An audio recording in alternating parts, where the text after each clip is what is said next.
I'm not ashamed to own my Lord, nor to defend his cause. Maintain the honors of his word, the glory of his cross. Well, last week we ended off, we got into the content of Obadiah, and we looked at the description of Edom.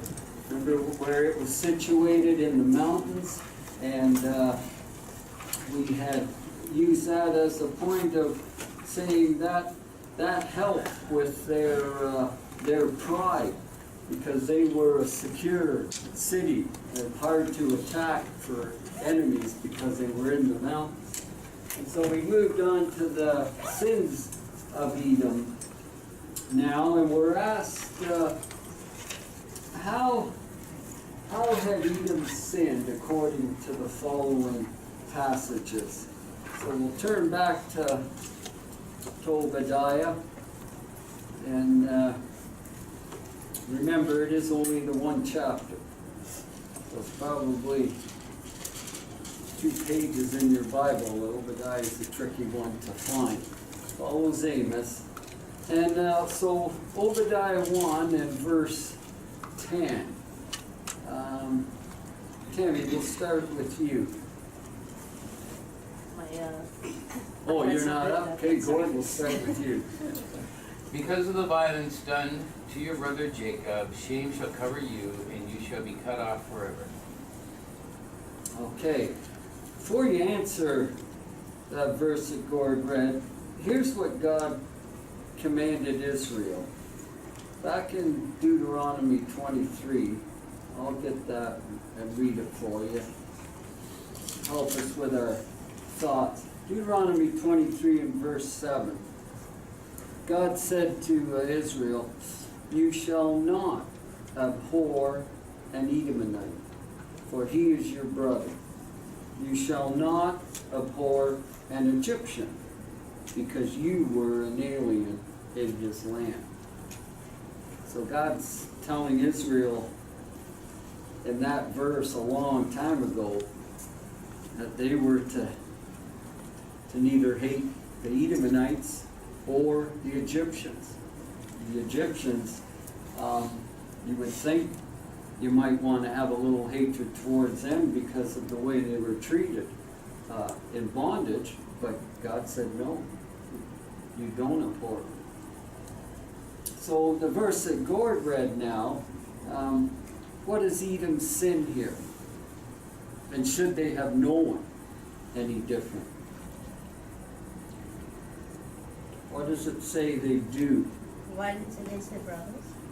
Yes, Annette, yes, exactly. For violence against your brother, and Jacob was, or Israel was their brother. That's how God classed it. We think back to Esau and Jacob. They were twin brothers. So really, how close? Not that we should have a closer relationship with a twin than with another sibling, but it's the thought of it. They were twins. They were born at the same time. And having said that, if they were to be caring, how caring should their descendants have been to one another? But we see through that verse that they hated each other, or Edom hated Israel. And yet it says, yet Edom is said to have showed violence towards Judah, even though they were family, if you will. Any other thoughts on that one? Okay, then we'll move to verse 11. Verse 11 and color. Do you want to read that, please? On the day that you stood aloft, on the day that strangers carried off his wealth, and foreigners entered his gate, and cast lots for Jerusalem, you too were as one of them. Okay. So what do we see here that Edom has done, has treated? How have they treated Judah? Well, they were just bystanders, let others attack, they just stood by and let it happen, which makes them just as guilty because they didn't step in and help out. Right, you didn't step over. I was gonna say the same thing. They could have, they were in the vicinity, they weren't far away. They were supposed to have been brothers. Right. Just by the fact that it says in the day that you stood on the other side means they saw it. It wasn't like they were unaware of it, had no time to help or to get organized. It just simply says in times of distress, Edom stood with Israel's enemies, stood with them. It's amazing how they can hold a grudge for generations. The which guy? The Edomites, how they can hold a grudge for generations. Well, exactly. Yeah, it was, and even I was thinking of today's age. It's never ended, has it? But just the fact that that they didn't even lift a finger when to assist Judah when they knew it and saw it. Kind of reminds you of the schoolyard. We were kids, the boys would seem more so than the girls, but a lot of times boys would stand around, watch someone else get beat up and not even lift a finger. When God told Israel, he abhorred that, hated it. And verse 12 then, Tammy? But you should not have gazed on the day of your brother in the day of his captivity, nor should you have rejoiced over the children of Judah in the day of their destruction, nor should you have spoken proudly in the day of distress. Okay, there's a few things in here. What do we see here? The first thing we see.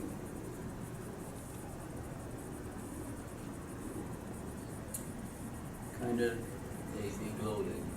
The which word? I said they gloated while they were being taken into captivity. That's a word we understand. That's exactly what they did. Serves them right. Yeah, that kind of attitude serves them right. They're in captivity, or too bad. And then the idea of maybe gazing on them too is watching what they have to endure, just to see how much can they take, And the thought of rejoicing over the children of Judah. This is just the fact that instead of feeling sad, they laughed out loud. It says there how they spoke. They spoke proudly.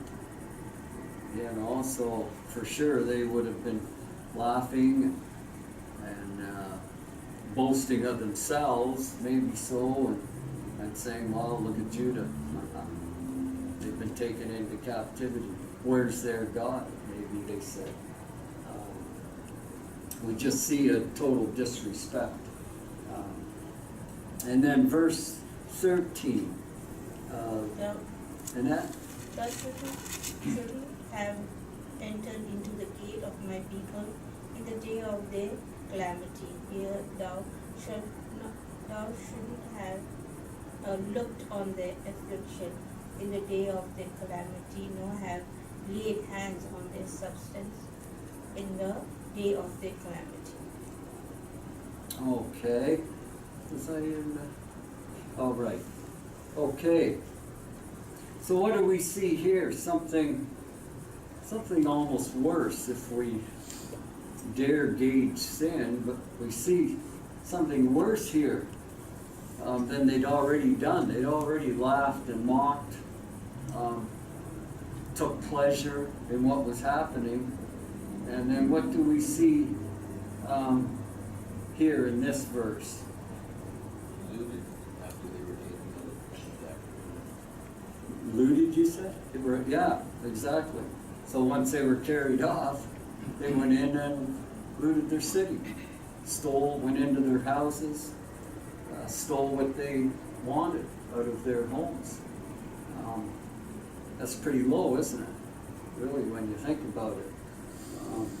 When a man's down, and then you stoop to that, and stealing all their valuables. And God condemned them for that. These are all the reasons, remember, why God told Edom that he was going to destroy them. And verse 14, Lisa? You should not have stood at the crossroads to cut off those among them who escaped, nor should you have delivered up those among them who remained in the day of distress. Okay. What do we see? What do we see here that Edom has done to Judah?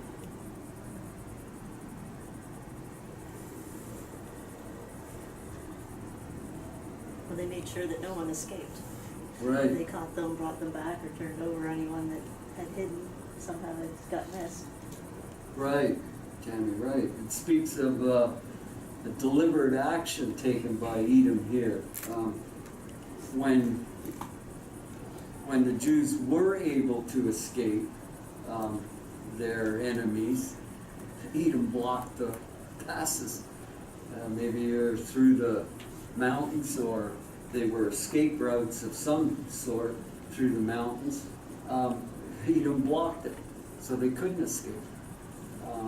And then forced them back, didn't they? Either that or held them there long enough that the enemies could come and get them. And so we just see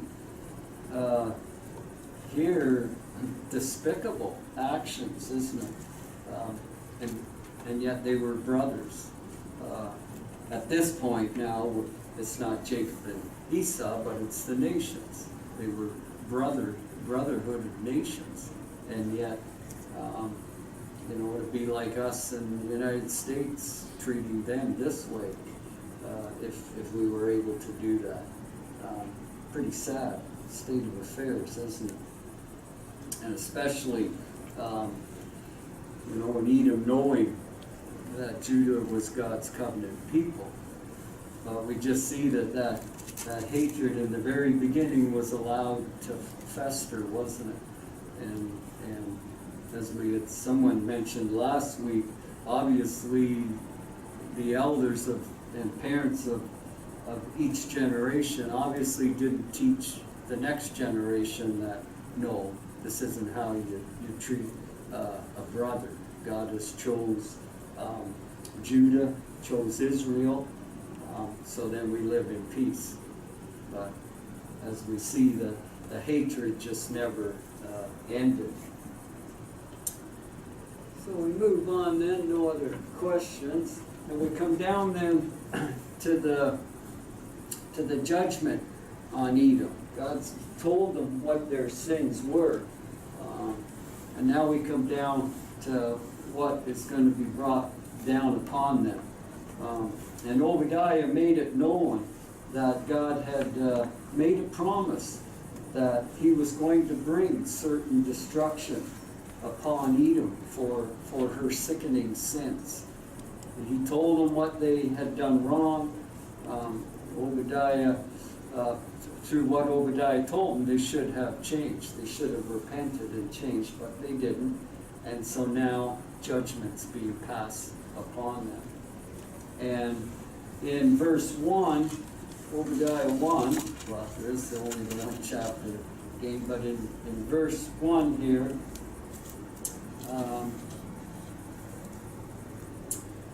where were we?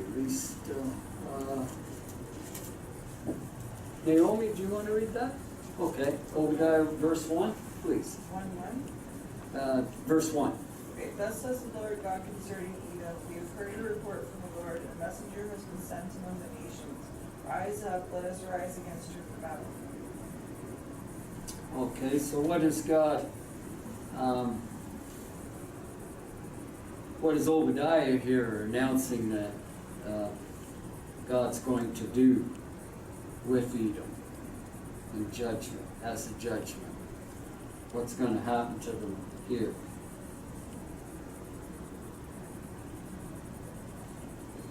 He sent a messenger throughout the nations, and what was that message? Going to battle. Right, to rise up, all of them. Let us rise up. And this would be a divine battle now with Edom. Now they're going to find out, aren't they, what the power of God. And verse 2 then, Henry?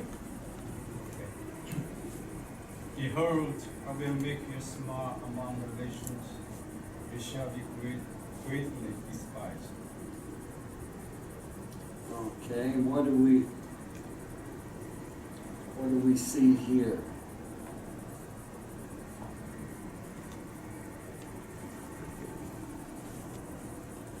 Well, they've been a pretty proud nation, so they're going to be brought low here and be despised by others. Right, right, and they'd always walked around, hadn't they, with a proud attitude. I remember we thought about, where they dwelt in the mountains. It wasn't only Judah and Israel they were proud with, other nations would have attacked them, and being in the situation, the advantage that they had, they always let that go to their heads. But God says here now that He's going to make them a small, despised nation. And that would be pretty hard for them to swallow too, wouldn't it? Because for generations, they've been powerful. And verses 3 and 4. Verse 3 and 4. Jerry, do you want to?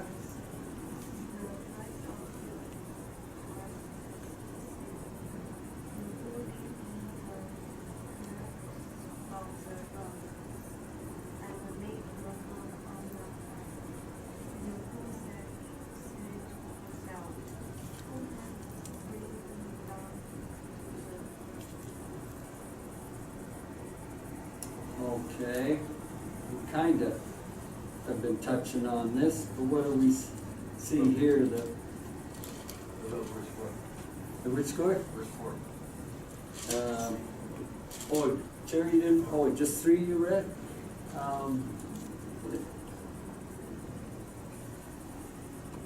Annette,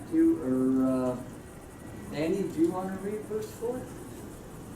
So you soar above the rising, so your nest is set among the stars. From there I will bring you down to that. Okay, so what's the picture here that we're seeing here, what we know of Edom? They felt like they were untouchable. Right, Lord. Because of, Where they were right, because of where they dwelled in the mountains, they could always see you coming at them as enemies. And that was a pretty advantage, or a pretty good advantage for them. They were almost impregnable. You couldn't get at them. But God said, despite that, despite your position in the mountains, I'm going to bring you down, no matter what. And then verse 5. Tim, do you want to read verse 5? If thieves have come to you, if robbers by night, how you will be cut off? Would they not have stolen till they had enough? If great gatherers had come to you, would they not have left some remaining? Okay. And what's God having them try and understand here? A bit of thought.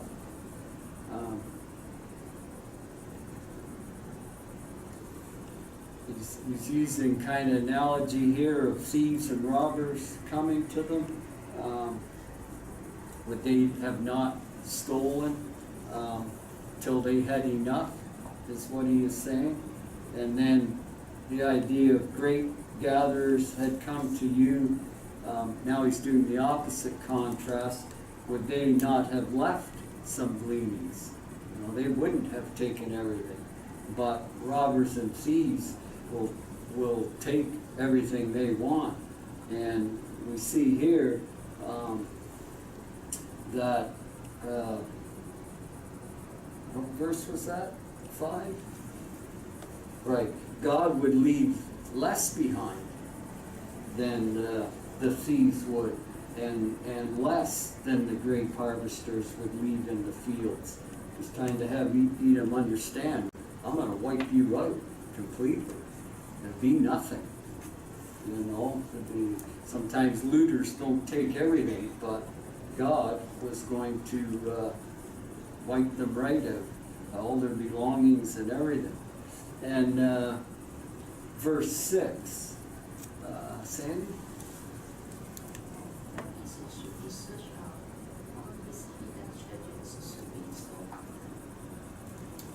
Okay, so here, what's God speaking about looting?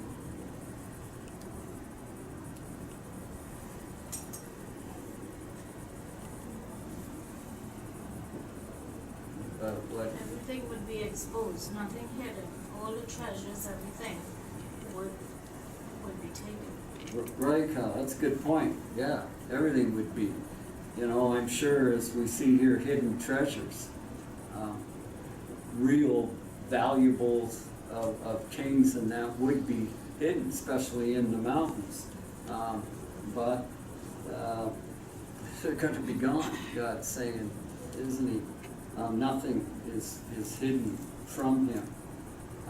When you think of this, if Edom had taken this to heart, they ought to be shaking in their boots, because they've always felt like they've been in control. And here's God saying, no way. He's going to take it all. You would think that that would send a bit of a scare into you, but sometimes pride, we see that in our next book as we study it. But pride sometimes just blinds us to what we should be seeing, especially when it comes to God. And verse 7, Gord, we're back to you. Verse 7. And all your allies have driven you to your border. Those at peace with you have deceived you. They are prevailed against you. Those who eat your bread have set a trap beneath you, and with no understanding. You have no understanding. Okay, and what is God speaking of here? Allies will betray them. Right, Lord. They're going to become a victim, aren't they, of a plot.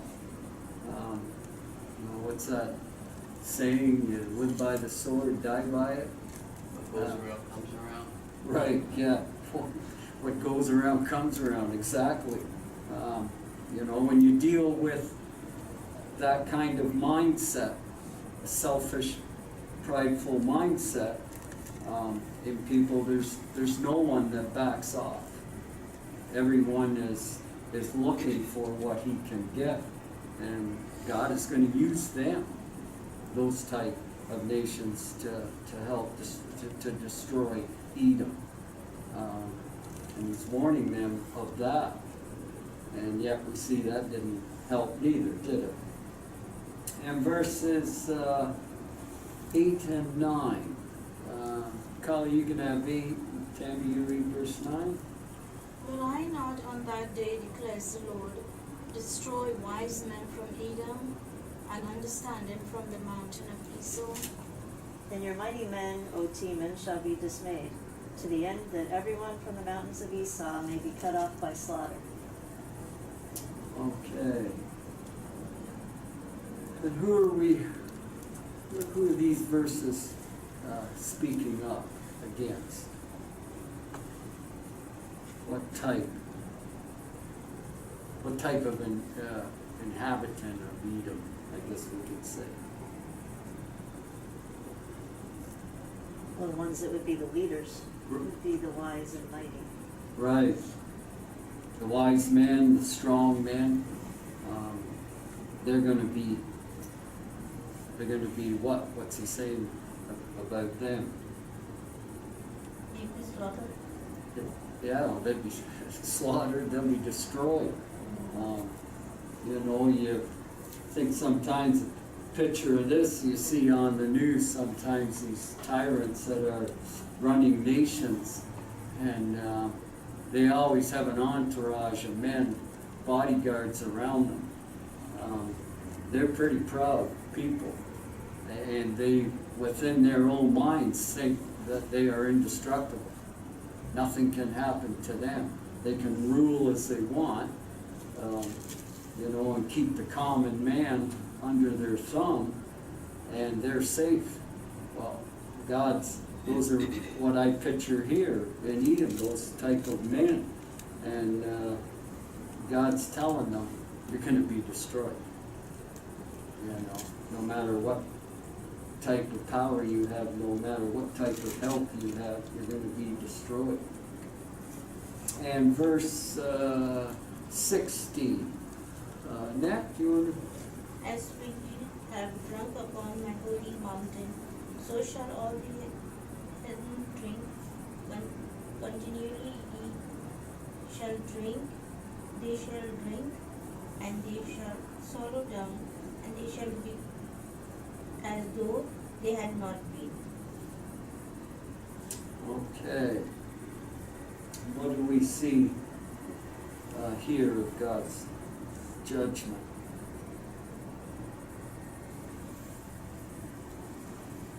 I think in the beginning of the verse, I see a picture of Edom being in Jerusalem, maybe even being in the temple,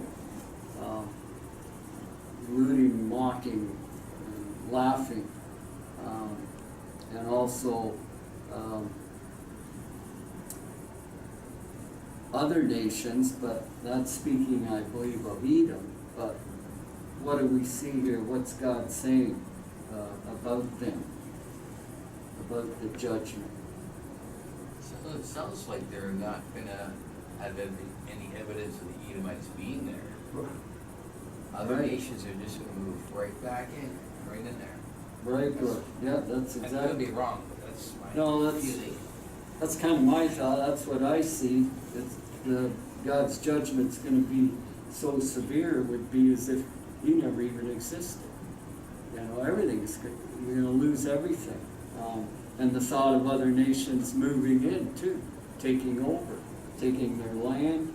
Which is similar to what they did to Judah, except they possessed the land, but he's told their possessions Right, had insult to the injury. that's right, Lord, that's right. Yeah, we see that with Edom, don't we? It just seems nothing. It gives a good lesson for us that vengeance is not ours to take. Right. Exactly. It may not happen in our lifetime, it's in God's hands. You have to let him. Yeah. And we also, there's a lesson on attitude that we should have to others.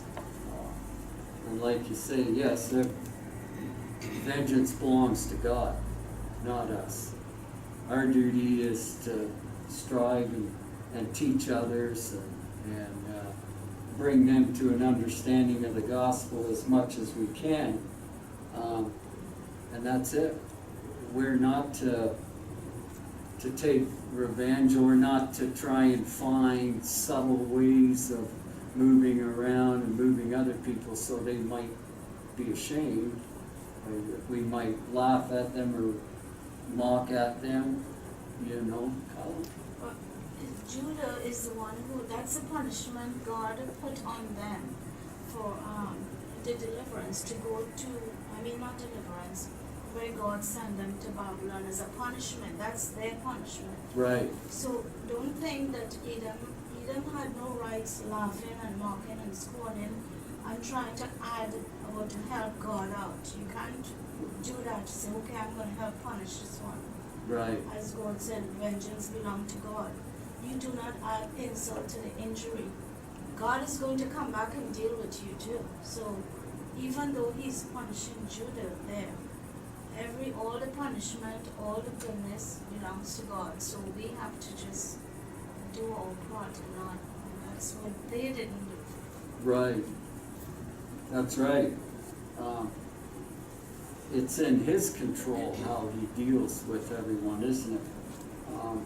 And when we think of Esau and Jacob, well, you know, Esau had a choice, and he chose to sell his birthright. And so, no matter what we think of that, God still has the right then to take away from him and give that blessing to Jacob. Go ahead. Even though he gave up his birthright, he was blessed. He was a great nation themselves. Right.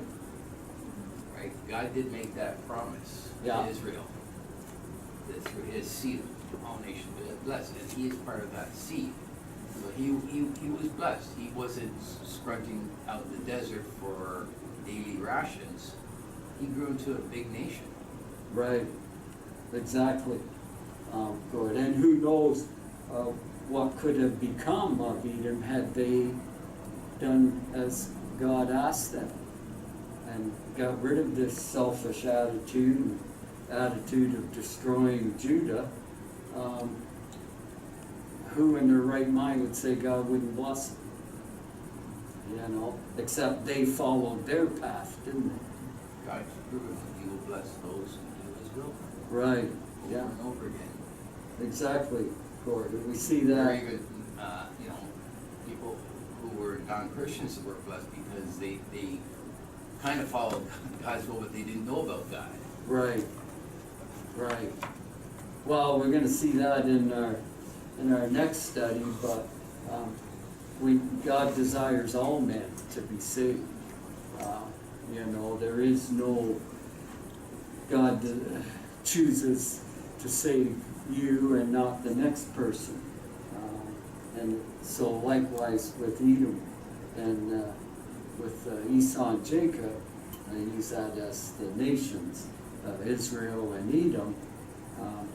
God would have blessed Edom, and they would have flourished, but they chose to go against what he directed them to do. In verse 18 then, verse 18, Tim. The house of Jacob shall be a fire, and the house of Joseph a flame, but the house of Esau shall be still. They shall kindle them into flame, and no survivor shall remain of the house of Esau, for the Lord has spoken. Okay. I saw your hand go up, Tammy, and then I thought, wait, that's not your voice. So in this verse now, kind of goes along with our last thought, but what do we see there? We're told that, of course, the house of Jacob is going to be like a fire. Speaking of their blessing and power and war, but what did they say that Israel will do to the house of Esau? There will be no more. Right, Lord. And no survivor shall remain of the house of Esau. So we see here that, God has let them know his punishment. And for all their pride and disrespect for their brothers, that was it. God was going to wipe them out. It's amazing through history how such great, untouchable nations have been brought down to almost nothing. The Roman Empire, you're now just a small country, Syria, all these great powers. The Edomites thought they were untouchable. Right. We really underestimate the power of God. Oh, yeah. You know, we see, just look at what's going on in our world. And, you know, and for us to, you know, try and discern what God's doing or say, you know, maybe God should be doing this a different way, it's ludicrous. God's in control. He knows the future. Knows what these people are like. And along with the thought of that last verse, you know, as to the fulfillment of the doom of Edom, it can be fairly inferred from Malachi. It's the last, I'll just turn over there quickly. Malachi chapter 1, verses 3 to 5. Here's what Malachi says, God through Malachi. But Esau I have hated, and laid waste his mountains and his heritage for the jackals of the wilderness. Even though Edom has said, we have been impoverished, but we will return and build the desolate places. We see their pride again. Even though we've been almost wiped out, we're coming back. Well, thus says the Lord of hosts, they may build, but I will throw down. They shall be called the territory of wickedness, and the people against whom the Lord will have indignation forever. Your eyes shall see, and you shall say, the Lord is magnified beyond the border of Israel. And by this time, here in Malachi, in 435 BC, the Edomites have already been driven from their mountain, from Mount Seir, from their homeland. And history tells us that they were forced out by the Nabatean Arabs. We read of them earlier. But as Gord had said earlier, their land's gone. You know, they've been wiped out. A nation that was once powerful and proud. I'm not ashamed to